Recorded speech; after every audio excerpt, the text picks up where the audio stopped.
friends, welcome back to my YouTube channel. Here I am back with the new video, that is lecture number 3 on units and measurements. So to start with, firstly we are going to study about direct and indirect methods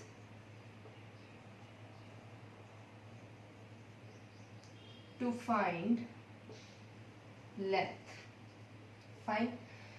So firstly, what is length? Length is nothing but distance between two points is your length. Fine. Now see, firstly we talk about the direct method to find length. This is very easy. We can measure the length, that is distance between these 2 points, with the help of a say meter scale. Just with the help of measuring scale we can measure this length. If the length is small, we can use devices like vernier caliper or screw gauge. Vernier caliper, screw gauge, these kinds of instruments are used in the labs to measure the length of the objects which are smaller in size. But now we want to know what are some of the indirect methods to find the length of the object. Okay, so let's start with that. So next topic is indirect methods to find length of the objects. So firstly we are going to find length of the accessible object.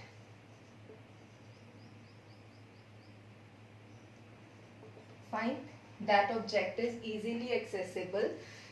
So let's say we want to find height of a tree or maybe a tower. Fine. So say this is the height which we want to find. What we'll do, we'll find inclination from a certain point, that is say C, which is at a distance x from the end point of this tower. Let this be B and this point is A. At point A we have a tower, and from C with the help of sextant we find this inclination angle, that is theta. And x, since we have chosen this point of observation, so x is also known to us. Now this is a straight line, by the way.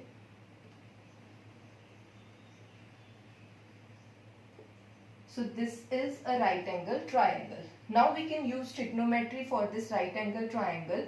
So in right angle triangle ABC, what is tan theta? Tan theta is h upon x.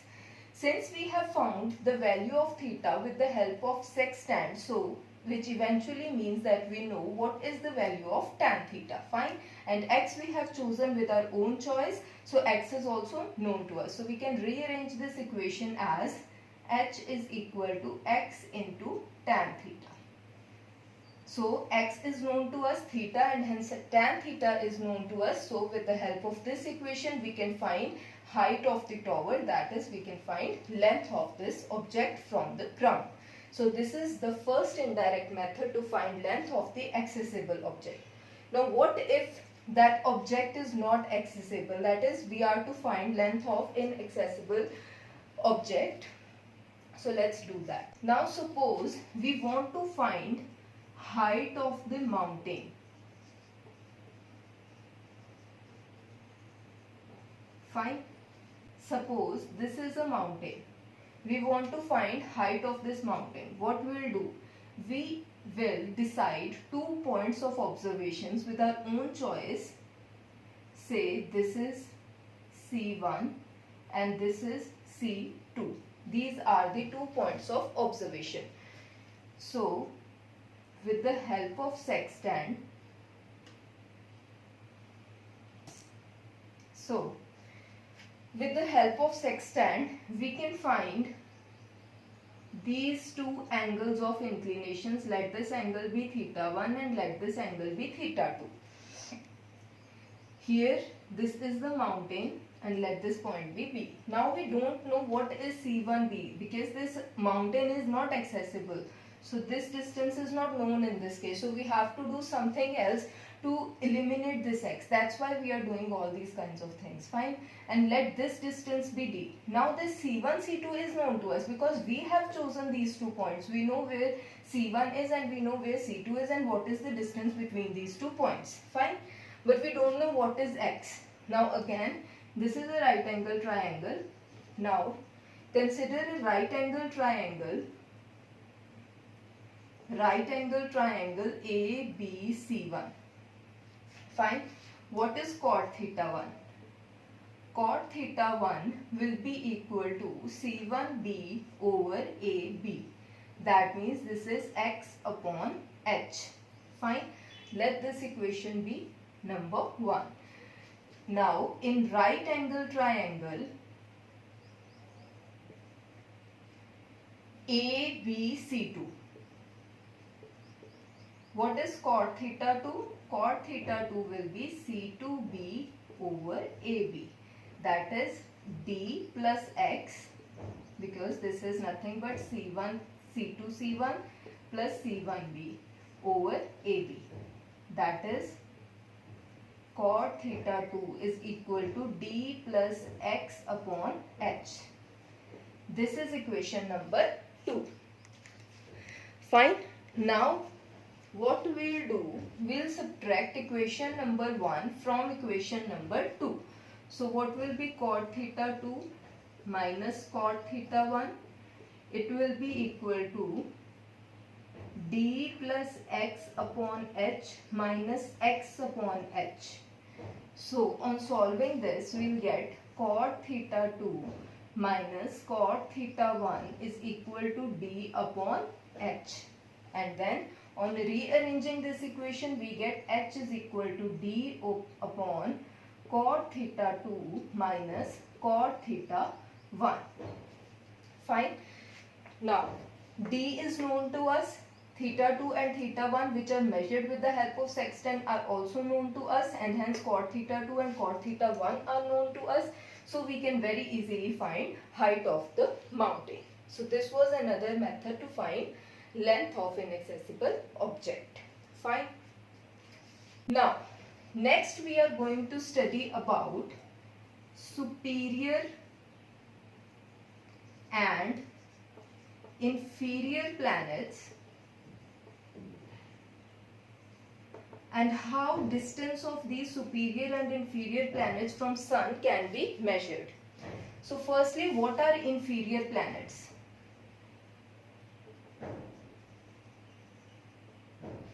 So the planets which are nearer to Sun than Earth are called inferior planets. Example: Venus, Mercury.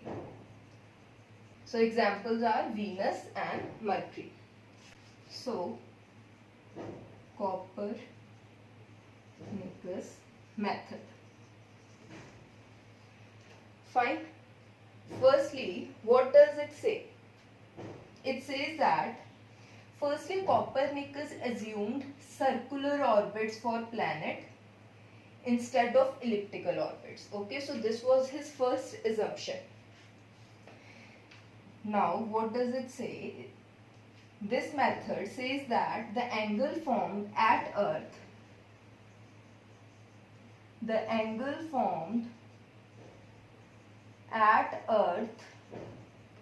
between the Earth planet and Earth Sun direction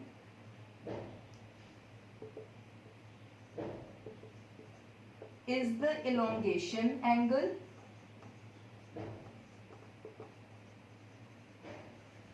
and this angle can be measured from Earth, and this angle can be measured from Earth. With the help of this angle, we can very easily find the distance of any of the inferior planet from the Sun. Okay, so firstly we'll draw a figure. Now suppose this is the Sun, this is the orbit of inferior planet. Somewhere here we have a planet, fine. Now this is the orbit of Earth.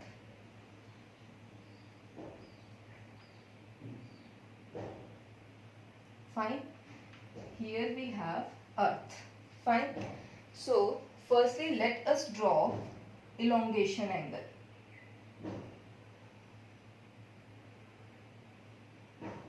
What was elongation angle? It is the angle made at Earth in the Earth-Sun direction and Earth-planet direction. So clearly this is angle of elongation. Fine.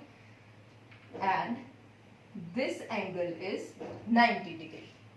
Fine. If this is Sun, this distance is RSE. That is the distance between Sun and Earth. This is RSP. That is the distance between Sun and planet, which we need to find. Next is the SPE, which is the distance between planet and Earth. Fine. So we know that what will be sine of elongation? What will be sine of E? Just give this as this E. This is for Earth. Okay? Yeah. Yeah. What will be sine E? Sine of elongation from this right angle triangle will be RSP upon RSE. Fine.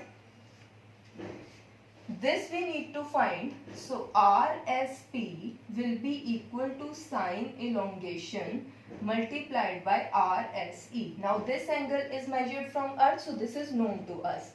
What is RSE? That is the distance between Sun and Earth, and we all know that what is the mean distance between Earth and Sun? It is 1 astronomical unit.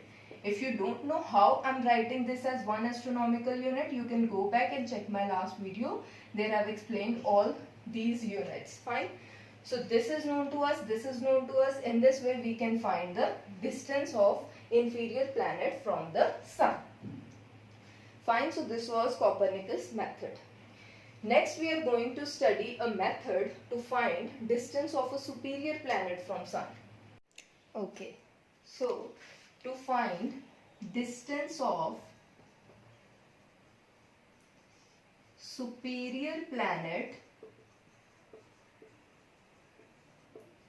from Sun, we use Kepler's third law. Okay. So this law is used to find the distance of a superior planet from Sun. Firstly, let us see what does this law says. So Kepler's third law states that the square of time period of revolution of a planet around the Sun is proportional to cube of semi-major axis of the orbit.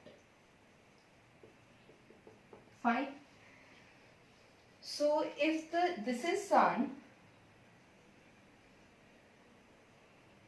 this is how planet is revolving around the Sun in elliptical path.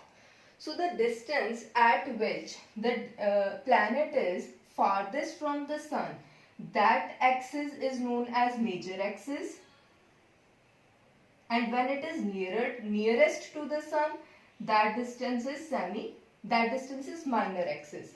So this is semi-major axis and this is semi-minor axis. So what is this? This is the distance of the planet from the sun indirectly. So this is planet, this is sun. When it is here, this is the semi-major axis and this is the distance of the planet from the sun. Fine.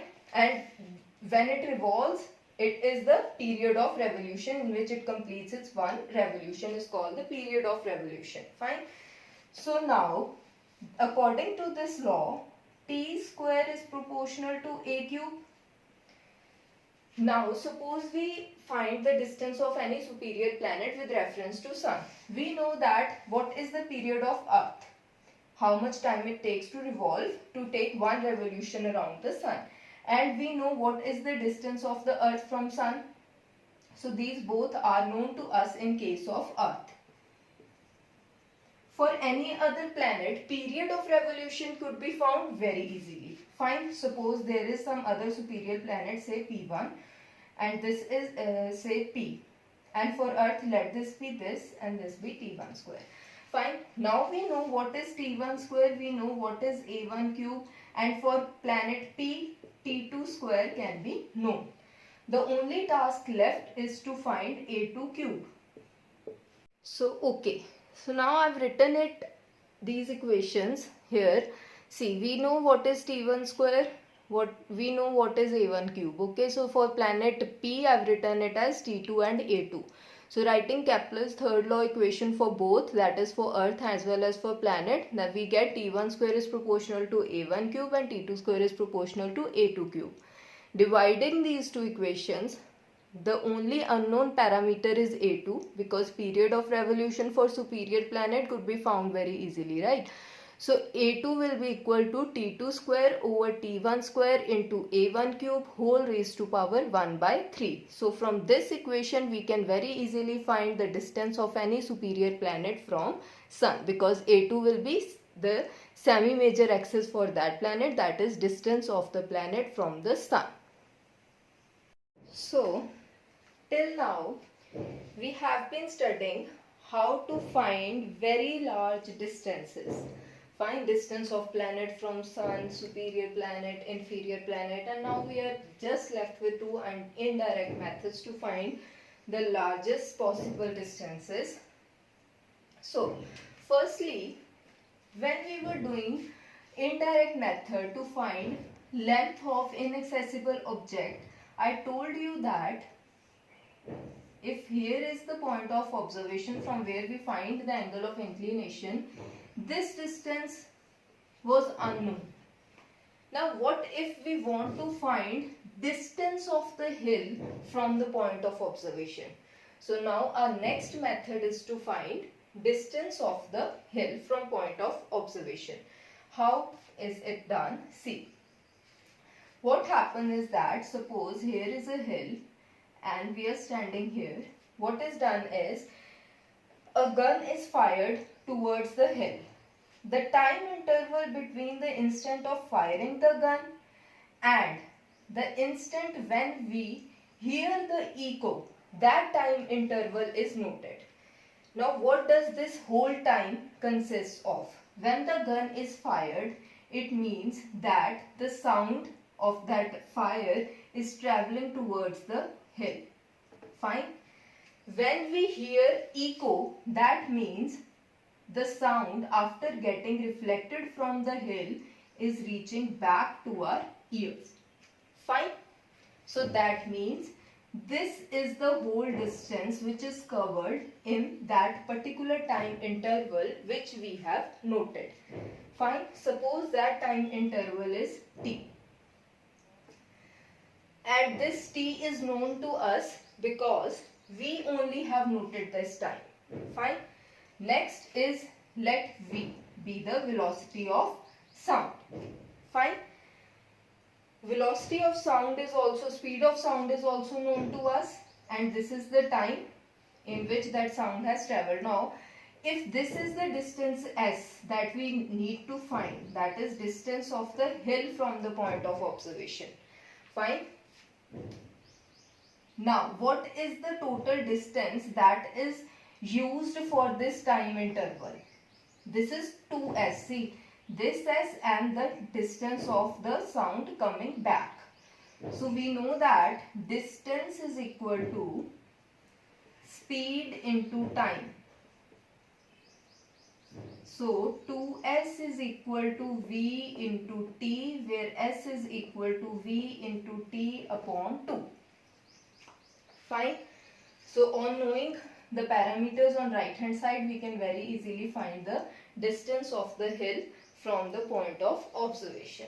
Fine. So, this was one method to find distance of the hill. Next, we want to study reflection method for measuring the distance of the moon. For measuring the distance of the moon. Fine. Now I'll explain this one method. On basis of this, radar and sonar can be understood very easily. See, now what happens is that a laser beam is made to strike on the moon. What is laser? Laser is a highly monochromatic beam of light. Monochromatic means of single wavelength.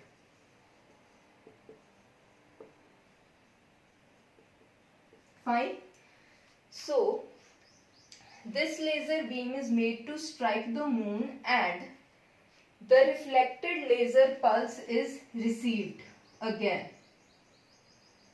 And the time between the laser pulse sent and then received is noted. And let that time period be t. Like in the case of hill, we measured the time interval between firing of the gun and then listening back the echo. So in this case, the time interval between laser being sent and then laser received. So again, suppose this is the time when it is sent and then received back. So again, total distance is 2s is equal to speed of the light, that is nothing but c, into time interval noted. So s is equal to again c into t by 2. Similar is the case with radar method. The only difference is in radar method, the light used is the radio waves, and in case of sonar, that is used to find depth of the seabed or depth of the sea. That method is called sonar. In case of sonar, the waves used are sound waves, that are ultrasonic waves. Method is same. These waves are sent, they strike the maybe a rock or submarine, and then the pulse is received back, time interval is noted, and then the distance is measured with the same formula. Fine. And in case of radar, it is radio waves. For the case of radar, method is same, it's just that this quantity will be different for all different methods. Fine. Next, let's start with indirect method to find small distances. Fine. To study this, basically here we are going to find the value of atomic radius. Fine. To find this, firstly, we should know what do we mean by Avogadro's hypothesis. What is Avogadro's hypothesis? It says that the actual volume occupied by the atoms in 1 gram of substance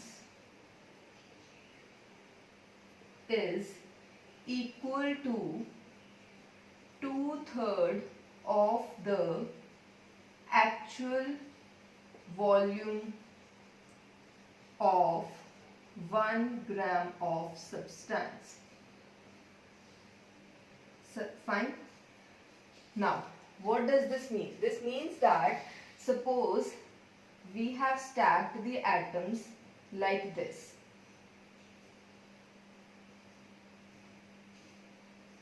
Fine, since they are spherical in shape, they are assumed to be spherical in shape. So this is the way how they are stacked, and suppose this is how we have got 1 gram of substance. Fine. So this is it. Now you can very easily see that there are some empty spaces. Fine. So this is what Avogadro's hypothesis is indicating towards, that since the atoms are assumed to be spherical, so there must be a voids in between when atoms are stacked together. So due to this, the actual volume of the atoms occupied by the atoms is equal to 2/3 of the total volume of the substance. Fine. Now, this is what we are going to use when we are going to find the radius of atom. Okay, let's do that. Let capital M be the molar mass of substance. Now, we all know by the mole concept that if M is the molar mass of the substance, then number of atoms in m gram of substance will be equal to n. N is the Avogadro's number. So n number of atoms. Fine. So by unitary method we can very easily find the number of atoms in 1 gram of substance. So 1 gram of substance will have n into 1 gram over m gram number of atoms. So very easily we get n by m number of atoms in 1 gram of substance. Fine. Now, since our atom is assumed to be spherical, so what will be the volume of one atom? Using the formula for volume of sphere, we can find volume of one atom will be equal to 4 by 3 pi r cube, where r is the atomic radius. So this is the quantity which we really want to find. Fine. But now in 1 gram of substance we have n by m number of atoms. So total volume of n by m atoms will be equal to simply 4 by 3 pi r cube into n by m, with the use of unitary method only. Fine. So this is what we have got. Okay. So this is what we have got till now. Fine. Now from Avogadro's hypothesis, we know that volume of this atoms is equal to 2/3 of the actual volume of 1 gram of substance. So let's write that in the form of equation. So according to Avogadro's hypothesis, n by m into 4 by 3 pi r cube will be equal to 2 by 3 of V, where V is the, let V be the actual volume of the atom, actual volume of 1 gram of substance. Fine. Now before rearranging this equation to find the value of R, let's do some mathematics to find the value of volume. Density of the atom is equal to mass upon volume. Mass is 1 gram. So density is equal to 1 by V. So we can put this value of V from this equation in this equation, and we get n by m into 4 by 3 pi r cube is equal to 2 by 3 into rho. Now rearrange this equation to get the value of R, and we get R is equal to m upon 2 pi n into rho raised to power 1 by 3. Fine. So from this formula we can find the value of R. If somehow volume is given and mass is given, then you can either find the density or you can just put the value of V. Fine. So this was the indirect method to find smaller distances. So friends, this was all about lecture number 3. I'll see you all soon in my next video. In next video, hopefully we'll start with dimensional analysis. That is the main topic. Till then, take care. Goodbye. If you like this video, do like it. Share this video. Do subscribe my YouTube channel. Press the bell icon for the latest updates. And if you want to follow, you can also follow my page on Instagram. Link will be mentioned in description box and you can see my ID on your screens. Thank you.